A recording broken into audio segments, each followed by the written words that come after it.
We only just reviewed the MSI GTX 1080 Ti Gaming X, and we're immediately back with an even larger counterpart, the Gigabyte 1080 Ti Aorus Xtreme, a multi-expansion slot card with a 3-fan cooler, way overbuilt heatsink, and 12-phase VRM using Fairchild 6823C 50 amp power stages for a total possible throughput of 600 amps on the GPU core. This makes Gigabyte's Xtreme a heavyweight in all departments and brings it to our bench for full review today. Before getting to that, this video is brought to you by the current bundle on the GTX 1060 and GTX 1080 video cards, where you can get Ghost Recon Wildlands or For Honor at checkout. This comes alongside new MSRPs for the GTX 1080 series cards, now down to $500. You can learn more at the link in the description below. Today's review will focus mostly on thermals for the Xtreme card, and it's for a good reason. One, they've got some really interesting stuff going on the backside here, and also, as seen in our teardown, the cooler is pretty beefed up. So we'll be looking at that very heavily.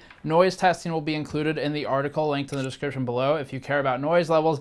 The Gaming X, for what it's worth, outputs a noise level that is equivalent to all the other Twin Frozer 10 series cards we've reviewed, at least in the 1080 line, like the 1080 Gaming X, 1070 Gaming X as well. So we've got those noise levels there. This will be added. That's in the article below. Other than that, what we're looking at for the Gigabyte Xtreme card, this one is a 1632 megahertz OC mode clock, and that's kind of out of the box type of thing. You can use their software to switch between OC and gaming modes, or a 1607 megahertz base for the gaming mode. If you go to the boost clocks, it's 1746 OC mode and 1721 gaming mode, which puts this technically a little bit ahead of where the Gaming X is, but there's a power limit difference out of the box, so that means that there could be some slight disparity in performance numbers until you equalize them with overclocking, or at least boosting the power target and leaving the clock alone, because Boost 3.0 ultimately has a per ASIC and per power limit type of functionality when you've accounted for thermals, which both of these cards should be doing. Speaking of thermals, this Aorus card, as again shown in our teardown, has a 3-fan cooler with the center fan having half of its blades cut off to accommodate the third fan without having to expand the card. So that's an interesting point.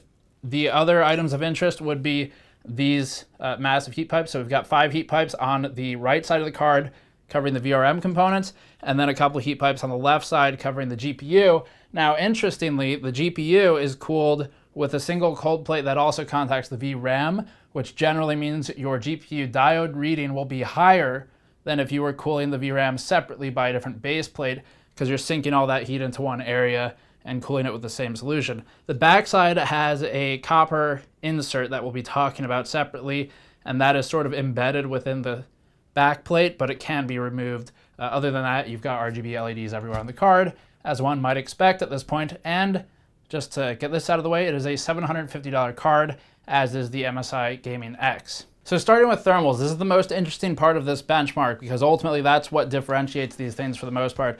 Thermal testing, we have the full methodology defined in the article below, as always.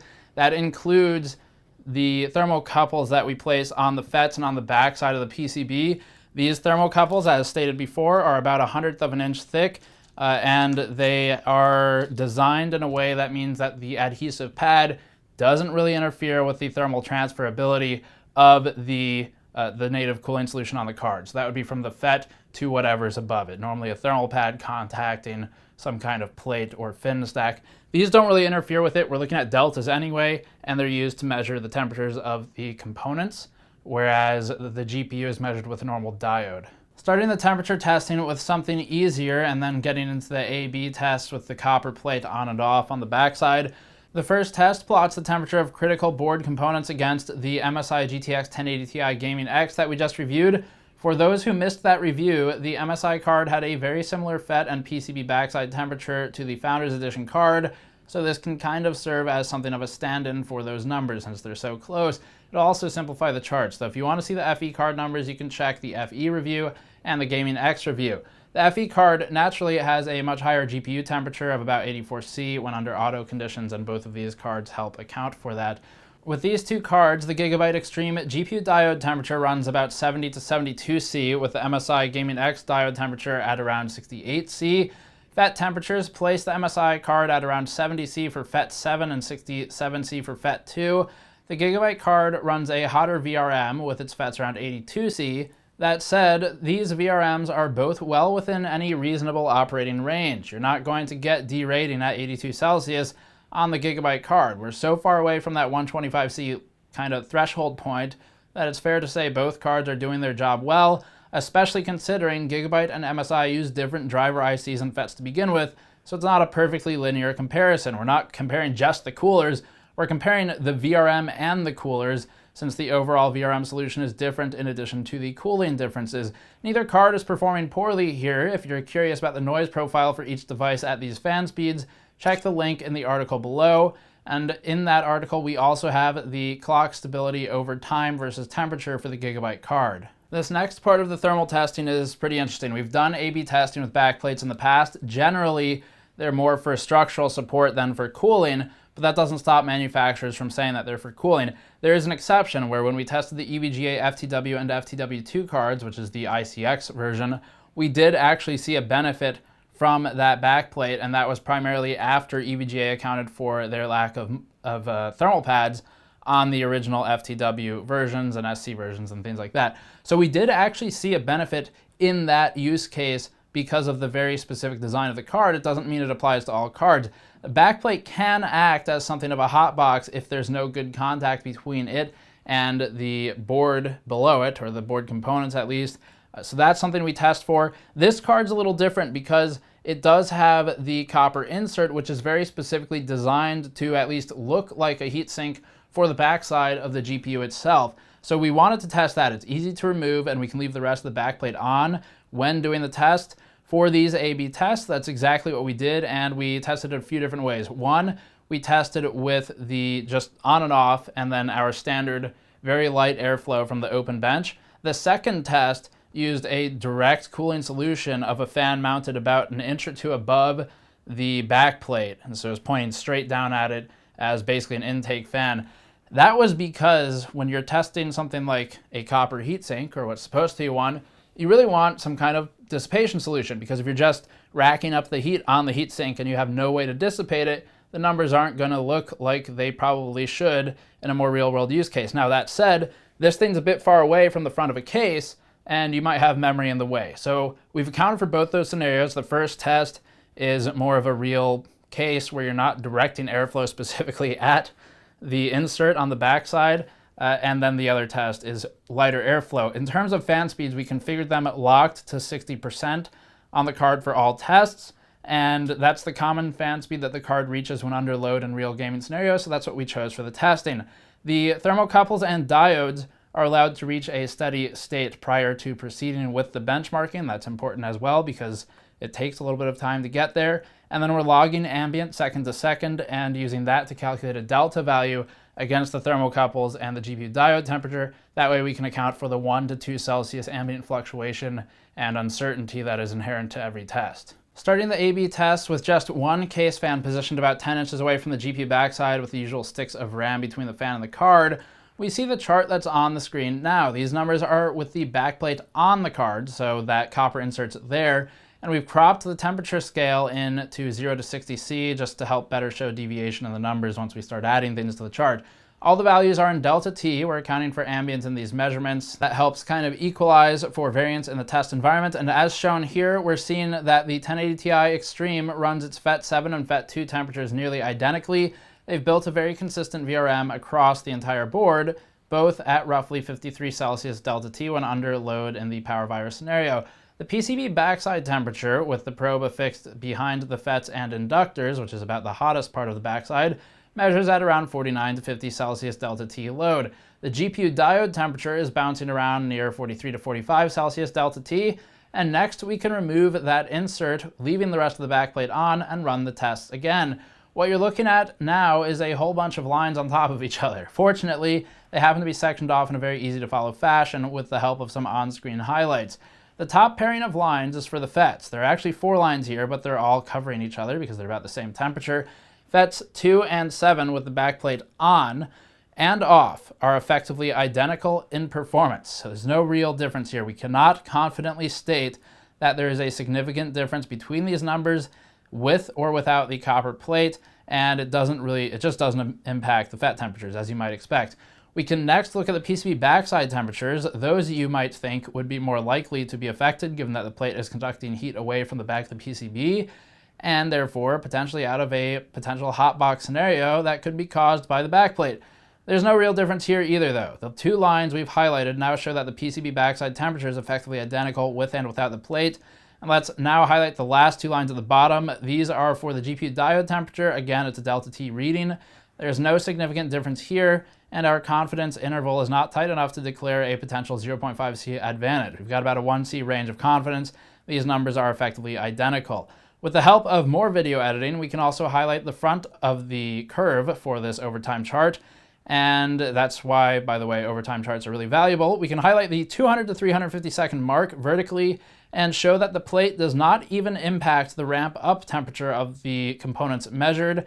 The temperatures increase at the same pace regardless of its presence, and because our test is automated, we can see this quite clearly. But there's a chance we need better airflow to actually see the value of this, since if it's soaking heat but not dissipating, we're not really testing it to its fullest potential.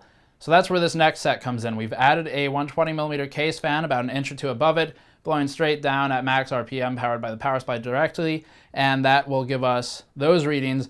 Another thing to note is the place of measurements. You might see more of a difference on the caps on the backside, but we'll talk about that in a moment. So with a direct fan, here's the chart with the backplate on. We now have a fan directly pointed at that plate. Temperatures overall are slightly better on the backplate diode than in our previous test, which shows that the extra airflow is getting down the backside of the card and actually cooling things.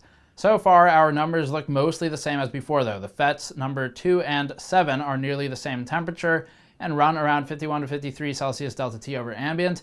PCB backside temperature is now around 46 to 48 C delta T, and GPU diode temperature is about 43 to 45 Celsius delta T.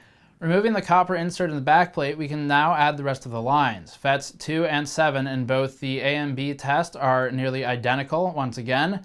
FET 7 with the plate off is slightly advantaged, though we're not confident enough to state if that's because additional air is getting into the backplate. That could be the case, since FET 7 is also in the exact spot, opposite the board anyway, where there's no thermal pad coverage to the backplate. Since the LED tape is there instead, and we have some footage of that from the teardown, this stated, the difference is hardly more than 1 Celsius, so we can't really confidently confirm a meaningful difference, but if there is one, it would probably be because air is getting where there are no thermal pads and helping get rid of some of the heat. The PCB backside temperatures are also effectively identical at the end of the day, even with the help of the direct airflow, and the GPU diode temperatures are not meaningfully different either. Based on our testing, it does not appear that the copper insert on the backplate actually does anything of value. It's not aiding or hurting temperatures in any meaningful way. That said, it's probably conducting some of the heat away from the specific spots it's touching via thermal pad, or maybe those 4 caps on the backside of the card. You could put a thermocouple there and measure it. The thing is, it's irrelevant because temperatures are going to be fine in that spot anyway. The PCB itself, the sort of copper and fiberglass mixture, really doesn't care if it's an extra 5C warmer. We just measure the backside because of the EVGA incident last year. And the caps aren't going to be a problem to begin with. So any advantage that is had in the areas we haven't measured is irrelevant. That's how this goes. The backplate itself is more for structural support. It is a large card. You probably want to leave it on there. The copper insert doesn't really do a whole lot. This is a marketing stunt. It is for marketing reasons. It's not something that's necessarily bad. All of these companies do it. MSI certainly has all of their own marketing, as do most of the other cards that are on the market. So we're not going to slam them for it. It's just don't think it's going to help you either. This is not really something that's relevant. Now, that said, there are a lot more ways to test this. One would be different fan speeds. We tested at 60% speed because when you're gaming in our testing, the fan profile on this card by default tends to push you to about 60% fan speed max, and other than that, it's basically idle. So that's what we tested at. If you ran maybe a 30% fan speed, you might see a slight benefit. We didn't test it. There's a time limitation here. But for our tests, no difference. For noise testing, you can check the article below. That'll all be down there. But moving on to the overclocking notes, the Gaming X and the Xtreme Gaming cards, that would be MSI and Gigabyte respectively, both have similar limitations with overclocking. We couldn't push them that much higher than their shipping speeds, and that's just because Boost 3.0 basically pushes the clock to its absolute limit anyway, higher than the advertised speed within the power constraints as defined by the board partner. So we've got the speed stepping on the screen. Ultimately, we had to back it down a little bit for all of the games, though it was able to succeed in Firestrike for the most part at higher frequencies.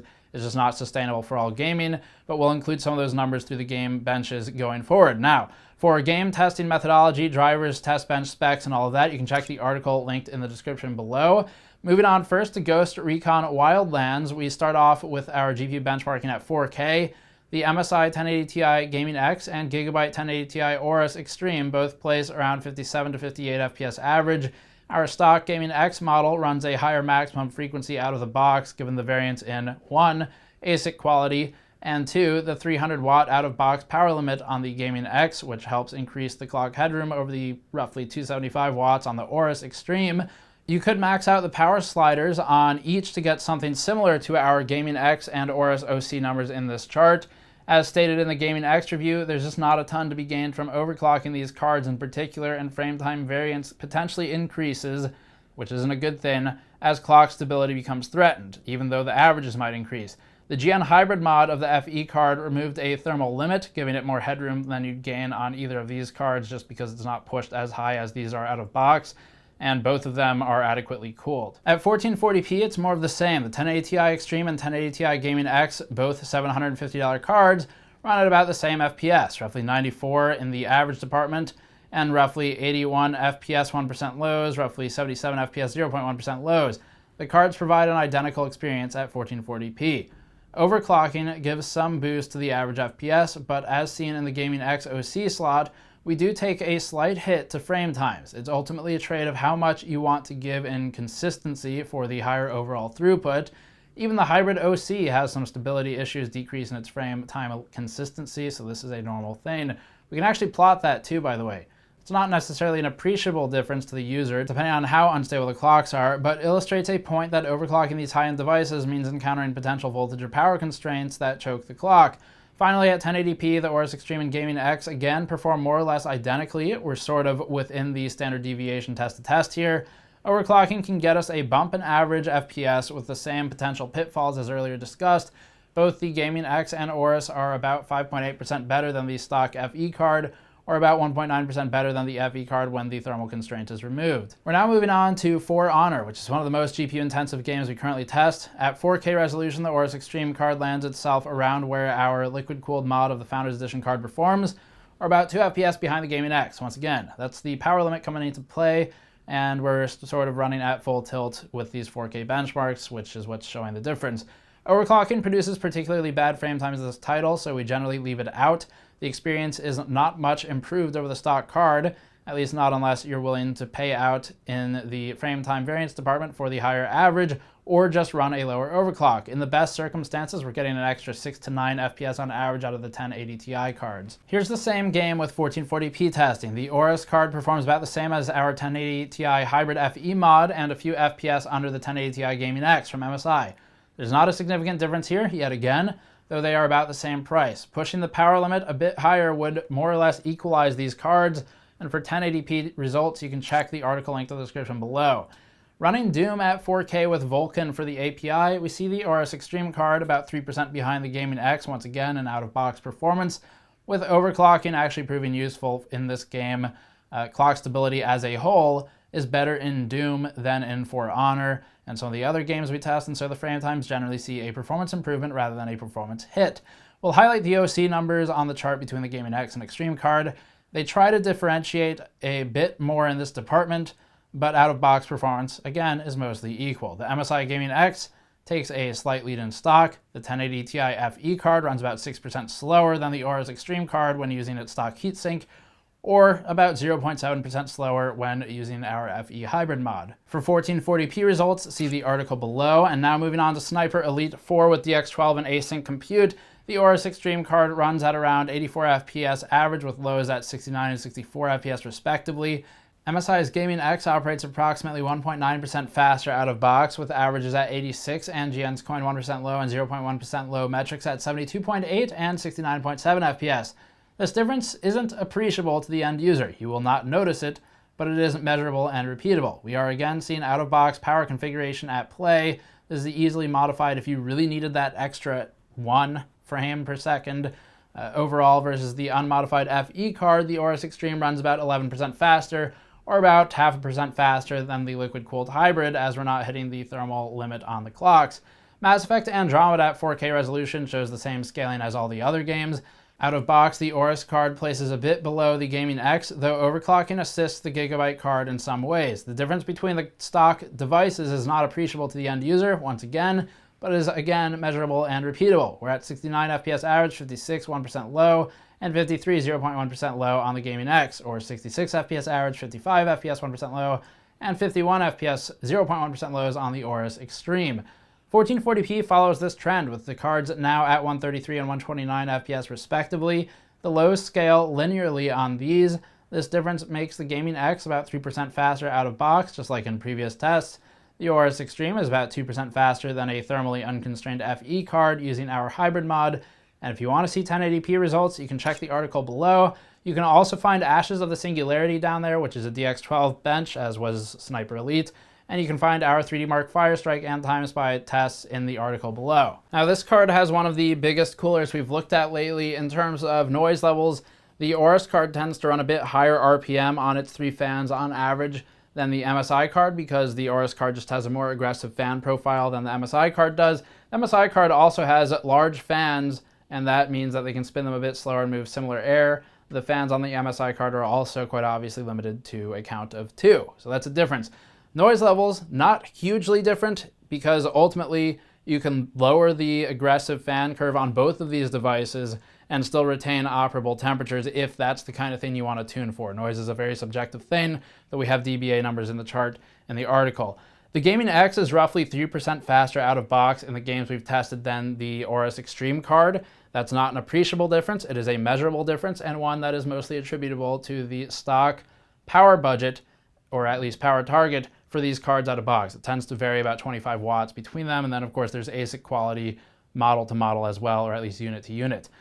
Overclocking, or at least pushing the power limit to the max, will more or less equalize these devices. That said, it's not necessarily worth overclocking the 1080 Ti devices from what we've seen so far. They're pretty much at the clock limit of where they can be, largely thanks to Boost 3.0 and how it functions.